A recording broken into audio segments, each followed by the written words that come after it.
Ya, Assalamualaikum warahmatullahi wabarakatuh. Perkenalkan, kami dari kelompok 9 akan mempresentasikan tugas besar kami yang berjudul Aplikasi Catering Online berbasis web untuk mengoptimalkan layanan catering. Kelompok kami terdiri dari saya, Kamila Hanum, dan rekan-rekan saya. Saya Safira Anggita. Saya Dioditya. Pertama, saya akan menjelaskan apa itu catering. Aplikasi yang kita buat sekarang ini bertema tentang catering. Saya akan menjelaskan apa yang dimaksud catering itu sendiri. Catering adalah istilah umum untuk wirausaha yang melayani pemesanan berbagai macam masakan baik untuk pesta maupun untuk penunjang kebutuhan suatu instansi. Biasanya catering ini sering digunakan di perkantoran ataupun di sebuah instansi yang biasanya membutuhkan jadwal makanan yang teratur dan cukup banyak untuk pemesanan. Selanjutnya ada pendahuluan atau latar belakang kenapa kita membuat aplikasi ini. Makanan yang bergizi dan higienis merupakan salah satu kebutuhan individu yang perlu dipenuhi, terutama bagi pelajar dan mahasiswa. Namun seringkali pelajar dan mahasiswa mengabaikan hal tersebut karena kesibukan atau jadwal yang padat, sehingga waktu istirahat yang dimiliki tidak cukup untuk mencari tempat makan di luar lingkungan sekolah atau kampus yang menjual makanan sehat dan lebih higienis. Oleh karena itu, catering online hadir untuk mengatasi permasalahan tersebut. Berbasis web, pelanggan dapat melakukan pemesanan secara online kapanpun dan dimanapun. Jadi secara singkatnya, akhir-akhir ini banyak para pelajar, khususnya mahasiswa, yang memiliki kesibukan di jadwal yang padat saat ataupun mengerjakan tugasnya, mereka tidak cukup untuk mencari tempat makan yang sehat di dekat lingkungan kampusnya. Kesibukan yang mereka harus lakukan tiap harinya itu. Hadirkan aplikasi catering online untuk memudahkan mereka untuk memesan makanan. Selanjutnya ada landasan teori dari aplikasi kita. Pertama, aplikasi kita menggunakan Object Oriented Programming Paradigm. Apa itu? Paradigma pemrograman berorientasi objek atau OOP adalah paradigma yang menggunakan konsep kelas dan objek. Objek adalah instansi dari kelas. Setiap objek akan mempunyai atribut dan method. Jadi lebih seperti di dalam konsep dari struktur program dari kami ini menggunakan OOP, di mana setiap bentuk programnya menggunakan kelas dan objek. Selanjutnya ada rekayasa perangkat lunak. Itu usaha yang berhubungan dengan rekayasa perangkat lunak dapat dikategorikan dalam 3 fase umum dengan tanpa mempedulikan area aplikasi, ukuran proyek, atau kompleksitasnya. Adapun ketiga fase tersebut adalah fase definisi, definition phase, fase pengembangan, development phase, dan fase pemeliharaan atau maintenance phase. Jadi singkatnya, rekayasa perangkat lunak ini seperti membuat aplikasi atau web secara general, yaitu di mana kita membuat aplikasi dan web ini ada fase pengembangannya atau development, dan kita harus memelihara aplikasi atau web tersebut. Next. Metodologi pengembangan sistem. Metodologi yang digunakan dalam pengembangan aplikasi catering online adalah metode OOP dengan model proses pengembangan model inkremental. Model inkremental menggabungkan elemen aliran proses linear dan paralel. Urutan linear sejalan dengan waktu pengembangan sistem. Setiap urutan linear tersebut akan menghasilkan inkremen atau kemajuan yang membentuk proses paralel. Next. Ini contoh ilustrasi dari incremental model. Secara singkatnya, di sini ada proses seperti analis, desain, code, dan tes. Jadi pertama kita menganalisis dulu apa aplikasi yang kita ingin buat. Selanjutnya kita desain seperti prototipe-nya, dan selanjutnya kita mengcode atau memprogram dan mentes sebelum mendeploy aplikasi web tersebut.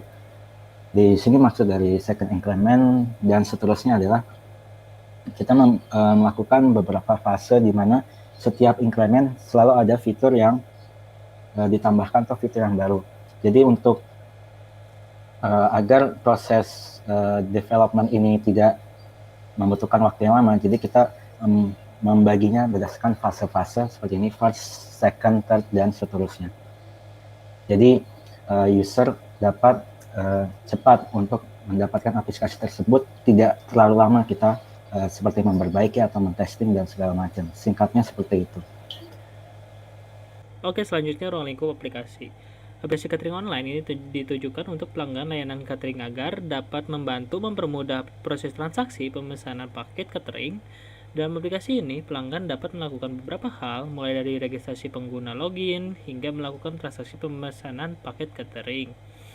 Dalam proses pemesanan paket catering, pelanggan dapat memilih jenis paket catering yang tersedia berdasarkan beberapa kategori, yaitu jenis menu dan jumlah. Selain itu, dalam proses transaksi pemesanan catering, pelanggan dapat memilih waktu pengantaran catering sesuai dengan pilihan jadwal pengantaran yang tersedia pada aplikasi. Di sebelah kanan ada diagram alir aplikasi catering online. Misalkan kita sebagai user pengguna aplikasi catering online ini, kita start ada di mulai, lalu kita akan disuguhkan oleh menu login registrasi pengguna. Nah, sesudah itu kita akan memilih paket catering. Lalu waktu sesudah memilih paket catering, kita akan check out-nya atau iya atau tidak. Jika kita iya, dia akan langsung pindah ke pilihan jadwal pengantaran. Jika tidak, dia akan kembali lagi ke pilihan paket catering. Nah, sesudah pilih jadwal pengantaran, ada pembayaran pesanan. Nah, udah itu yang transfer tadi. Jika setuju, maka paket catering kalian selesai. Jika tidak, maka dia akan kembali lagi kepada menu pilihan paket catering. Selanjutnya ada analisis kebutuhan. Di analisis kebutuhan ini ada tiga subjudul. Yang pertama, karakteristik pengguna. Pengguna merupakan pelanggan atau pembeli pada aplikasi catering online yang memiliki akun terdaftar pada aplikasi. Pengguna setidaknya harus memiliki kemampuan dasar pengoperasian komputer atau perangkat teknologi sejenis. Yang kedua, ada kebutuhan fungsional. Kebutuhan fungsional ini ada 5. Yang pertama, aplikasi dapat digunakan pengguna untuk melakukan login dan registrasi. Aplikasi dapat digunakan pengguna untuk melihat menu catering yang tersedia pada aplikasi. Yang ketiga, ada aplikasi dapat digunakan pengguna untuk melakukan pemesanan catering. Yang keempat, aplikasi dapat digunakan pengguna untuk melakukan konfirmasi pembayaran pesanan catering. Yang kelima, aplikasi dapat digunakan pengguna untuk mengelola akun milik pengguna. Lalu, yang analisis kebutuhan terakhir ada kebutuhan non-fungsional. Di aplikasi kita ada 3, yaitu yang pertama, sistem dapat dijalankan pada berbagai macam web browser. Yang kedua, sistem memiliki tampilan antarmuka atau user interface yang mudah dipahami oleh pengguna, terutama bagi pengguna yang awam akan teknologi. Yang terakhir, ada sistem dapat membatalkan transaksi pemesanan yang tidak terkonfirmasi pembayarannya selama lebih dari 2 hari.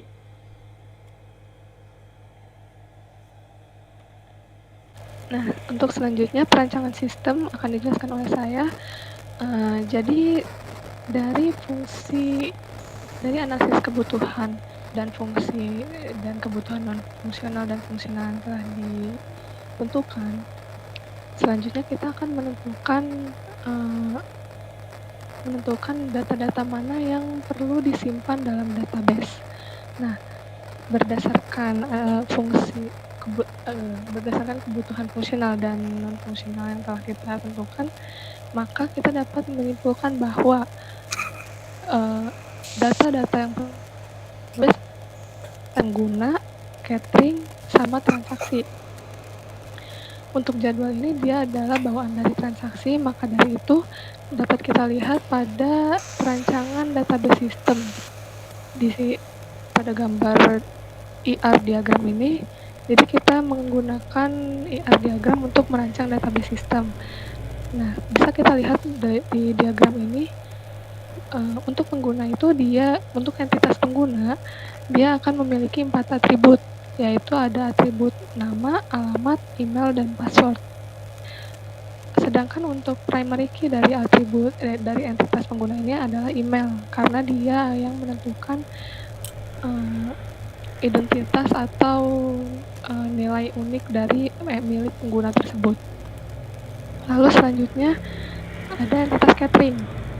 Catering ini dia juga punya 4 atribut, yaitu ada atribut deskripsi, kategori, menu, ID catering.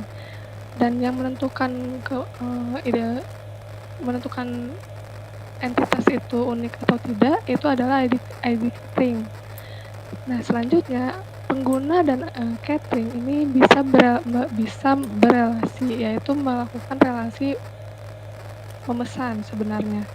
Hanya karena relasinya memiliki kardinalitas n ke n, di mana satu pengguna dapat memesan banyak macam catering, lalu satu catering dapat dipesan oleh banyak pengguna.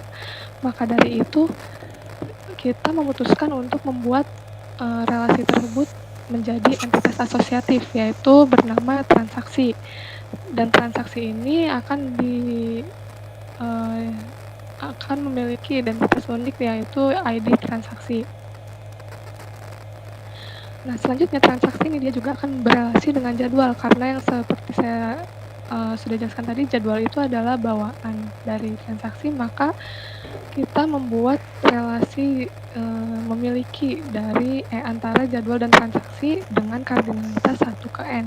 Artinya, satu transaksi dapat memiliki satu jadwal dan satu jadwal dapat dimiliki oleh banyak transaksi. Untuk jadwal sendiri dia punya atribut 4 juga, yaitu ID jadwal, tanggal, hari, dan waktu. Selanjutnya untuk perancangan arsitektur sistem. Karena tadi kita menggunakan metode object oriented atau pendekatan object oriented, maka perancangan arsitektur sistem kita ini tentunya perlu menggunakan kelas diagram. Berdasarkan IRD yang telah kita buat sebelumnya, kita punya 4 entitas ya, dan 3 entitas utama dan 1 entitas asosiatif. Jadi bisa kita lihat di kelas diagram ini. Untuk kelas pengguna, ini dia berdasarkan pada entitas pengguna dengan atribut dari entitas pengguna, yaitu nama, email, password, dan alamat. Serta selanjutnya ada metode-metode atau apa saja yang bisa dilakukan oleh si pengguna, yaitu ada set nama, get nama, pokoknya dia kalau di pengguna ada setter dan getter. Lalu yang mencirikan bahwa dia bisa melakukan transaksi adalah transaksi di sini. Lalu selanjutnya ada kelas transaksi. Kelas transaksi ini dia seperti berdasarkan entitas asosiatif yang ada pada IRD sebelumnya, dia punya 1 atribut. Lalu selanjutnya ada kelas catering. Kelas catering juga dia punya 3 atribut dan metodenya juga hampir mirip, maksudnya ada setter dan getter untuk setiap atributnya. Jadi ada set deskripsi untuk mengisi deskripsi catering, lalu ada get deskripsi itu untuk mengambil nilai deskripsi dari database. Nah, untuk selanjutnya ada kelas jadwal. Kelas jadwal juga dia berdasarkan pada IR diagram ada 4 atribut. Hanya karena dia merupakan bawaan dari transaksi, jadi dia tidak perlu metode setter dan getter seperti pada pengguna dan catering dan transaksi juga. Jadi cukup konstruktor saja untuk ditambahkan untuk transaksi diakses oleh kelas transaksi.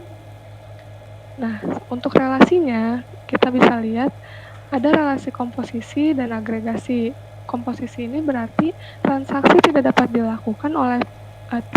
dilakukan jika tidak ada pengguna yang melakukan penambahan transaksi. Lalu selanjutnya ada relasi agregasi antara jadwal dan catering. Jadi ini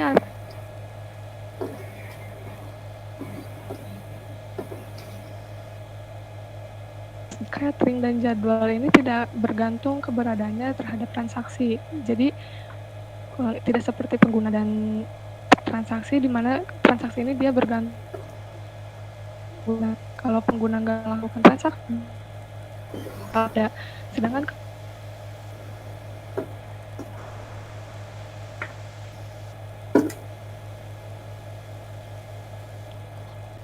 lalu selanjutnya untuk use case diagram ini dia berdasarkan kepada kebutuhan fungsional yang telah ditentukan. Tadi sebelumnya kita memperoleh kurang lebih ada 6 kebutuhan fungsional, yaitu ada registrasi, login, kelola akun, lihat menu catering, pesan catering, dan konfirmasi pembayaran. Maksud dari use case maksudnya adalah pengguna ini bisa melakukan aktivitas-aktivitas yang berupa use case ini di aplikasi nantinya. Jadi artinya pengguna bisa melakukan kelola akun, lihat menu, pesan dan konfirmasi pembayaran, lalu login dan juga registrasi. Nah, lalu arti dari include ini adalah jika pengguna ingin melakukan aktivitas kelola akun, lihat menu, pesan catering, dan konfirmasi pembayaran, pengguna harus melakukan login terlebih dahulu. Nah, sama halnya dengan registrasi. Jika pengguna ingin melakukan login, berarti pengguna harus sudah melakukan registrasi. Baik, selanjutnya saya akan menjelaskan mengenai perancangan user interface atau antarmuka pengguna. Di sini kelompok kami menggunakan tools Adobe XD untuk merancang UI-nya. Di sini merupakan seperti yang dapat dilihat di sini merupakan landing page atau menu awal user mengakses website Yourmail. Ketika user belum memiliki akun, user bisa melakukan registrasi untuk membuat akun. Ketika mengklik registrasi tersebut, user akan diarahkan ke laman sign up, dan user diharuskan untuk mengisi beberapa data, yaitu username, email, number atau nomor HP, password, dan alamat secara terperinci. Lalu, user bisa mengklik sign up. Setelah sign up, user akan diarahkan ke dalam laman login, di mana user harus mengisi password dan username sesuai dengan yang telah diisi di register akun pada sebelumnya. Lalu user bisa langsung mengklik login dan akan masuk ke dalam website Yourmail sendiri ada tiga menu. Yang pertama home, dan about dan bagian pemesanan. Ketika user mengklik about, user akan diarahkan ke dalam laman yang isinya mengenai visi dan misi dari Yourmail, dan sedikit deskripsi mengenai website ini. Dan juga user dapat mengetahui ada berapa dan apa saja kategori catering yang tersedia di dalam website Yourmail. Setelah user sekiranya telah paham dan mengerti dan tahu ingin memilih kategori catering yang mana, user bisa langsung menuju ke laman pemesanan. Di dalam laman pemesanan, kira-kira tampilannya seperti ini. Di sini user harus memilih kategori catering seperti yang telah tadi dijelaskan di dalam laman about. Terus user juga harus memilih berapa lama berlangganan, jadwal pengantarannya kapan, secara detail, juga ada pemilihan jam pengantarannya. Setelah dirasa sesuai dan selesai, user bisa mengklik tombol submit dan pesanan akan masuk ke dalam database dari si Yourmail ini. Kira-kira seperti itu rancangan dari user interface kelompok kami. Selanjutnya saya akan menyampaikan mengenai kesimpulan dari tutor kelompok kami. Berdasarkan implementasi yang dilakukan, dapat disimpulkan bahwa pertama, aplikasi catering online yang dibuat dapat membantu mengoptimalkan penyedia layanan catering dalam melayani pelanggan mereka. Karena dengan aplikasi dapat memperjelas informasi yang tersedia serta dapat mempermudah proses transaksi pemesanan catering oleh pengguna. Yang kedua, sedianya daftar jadwal pengantaran yang jelas pada aplikasi dapat membantu pengguna dalam menyesuaikan waktu pengantaran dengan kesibukan yang mereka miliki. Baik, kurang lebih seperti itu presentasi tugas besar dari kelompok kami, yakni kelompok catering online. Jika ada kesalahan, kami mohon maaf. Wassalamualaikum warahmatullahi wabarakatuh.